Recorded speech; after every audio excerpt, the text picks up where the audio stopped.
Bir Nefis Mutfak'ta bugün yine çok beğeneceğiniz oldukça hafif bir pasta tarifi paylaşıyoruz. Elmalı Alman pastası. Bu pastaya gerçekten bayılacaksınız. Özellikle meyveli ve kremalı tatlıları seviyorsanız kesinlikle favoriniz olacak bir lezzet. Kreması o kadar hafif ki yerken sizi asla rahatsız etmiyor ve tıkamıyor. Yani yedikçe yiyesiniz geliyor. Bizi biliyorsunuz, tamamen denenmiş ve çevremiz tarafından beğenilen tarifler yayınlıyoruz.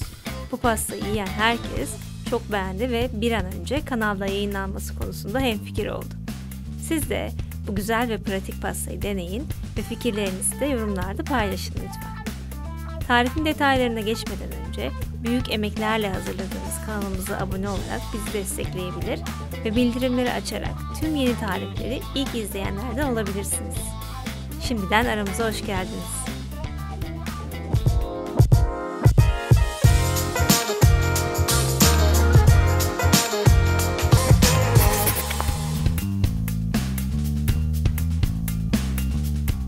İşe önce tart hamurunu hazırlamakla başlayalım. Bu hazırlanışı çok kolay bir tart hamuru. Tüm katı malzemeleri derin bir kaseye alıyoruz. Un, şeker, kabartma tozu ve vanilya. Homojen bir dağılım için hepsini şöyle bir karıştırırsanız iyi olur. Şimdi tereyağını ekliyoruz. Tereyağı kesinlikle soğuk olmalı. Hatta ben kullanmadan önce biraz da buzlukta beklettim.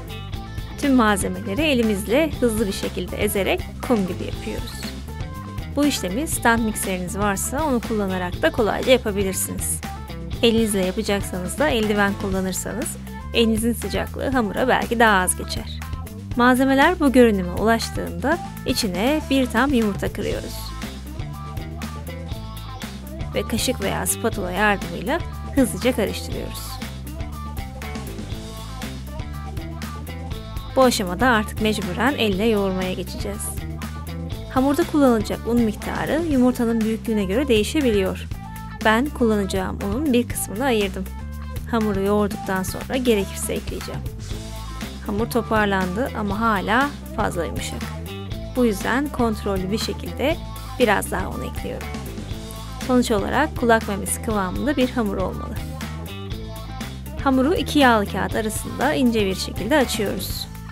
Yarım santimden biraz daha ince açıyorum ve açarken her yerinin eşit kalınlıkta olmasına da dikkat ediyorum. Bu pastada kelepçeli kalıp kullanacağız. Tart hamuru çok yumuşak dokulu bir hamur olduğu için kelepçeli kalıba yerleştirmek biraz zor olabiliyor. Ama ben size bugün bu işlem için çok kolay bir yöntem göstereceğim. Kalıbın taban kısmını hamurun üzerine koyup hamuru bu büyüklükte kesiyor ve kenardaki fazlalık parçaları da alıyoruz. Taban kısmı hazır. Artık tart hamurunu kalıbın alt tabanına yağlı kağıtla birlikte alabiliriz. Şimdi üzerine kalıbı oturtuyor ve sıkılaştırıyoruz. Kenarlarından biraz hamur taştı, o kısımları kolayca temizleyebilirsiniz. İhtiyaç varsa hamuru elinizle düzeltin.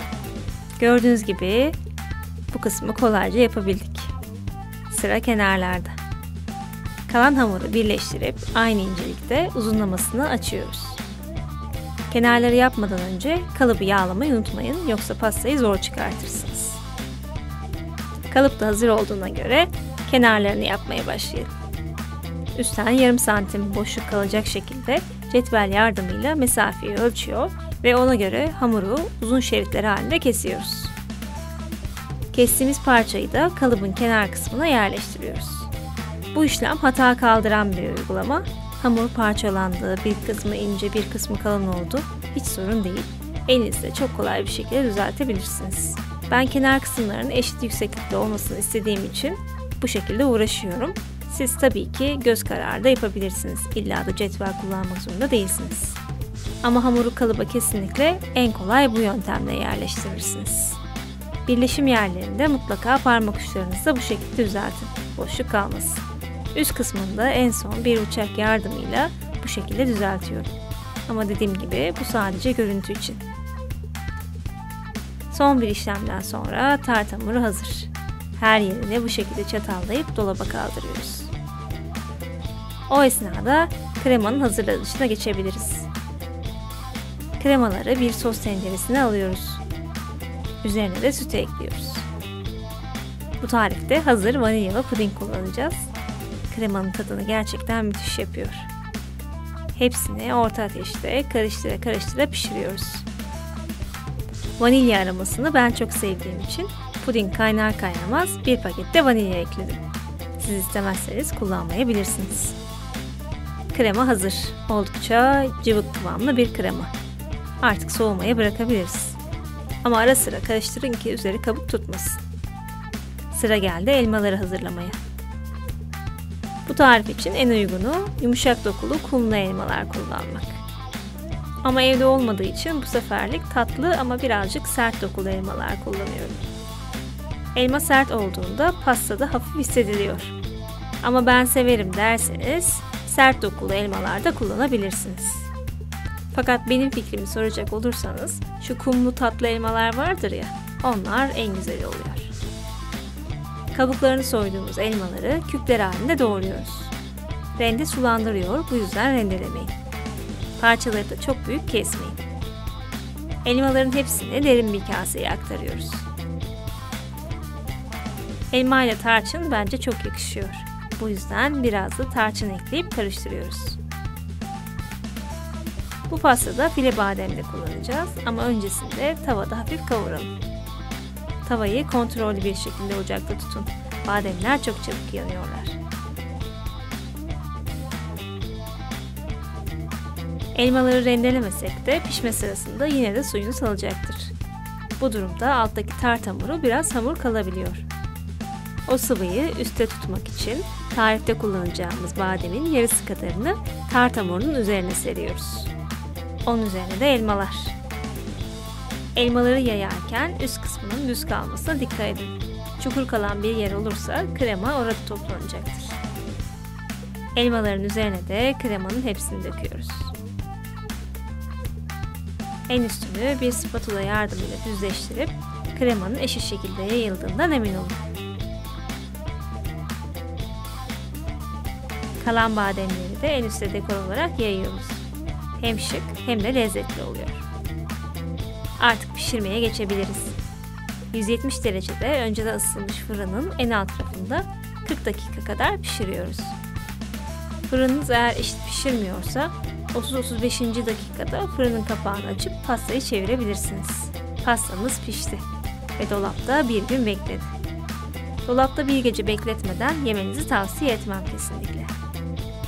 Hem görüntüsüyle hem de lezzetiyle tadan herkesten tam not alacak garanti bir pasta tarifi.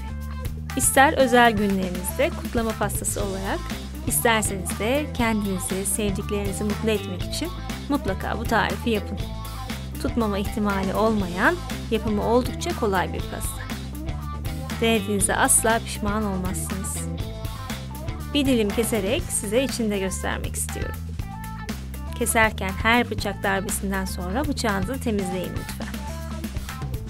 Ben servisi karamel sosla yaptım.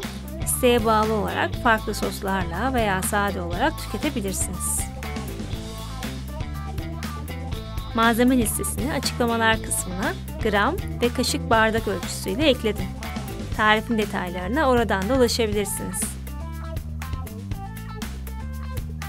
Oluşturduğumuz içerikleri beğeniyorsanız beğen butonuna basmayı ve kanalımıza abone olup bildirimleri açmayı unutmayın lütfen. Bir sonraki tarif videosunda görüşmek üzere. Afiyet olsun.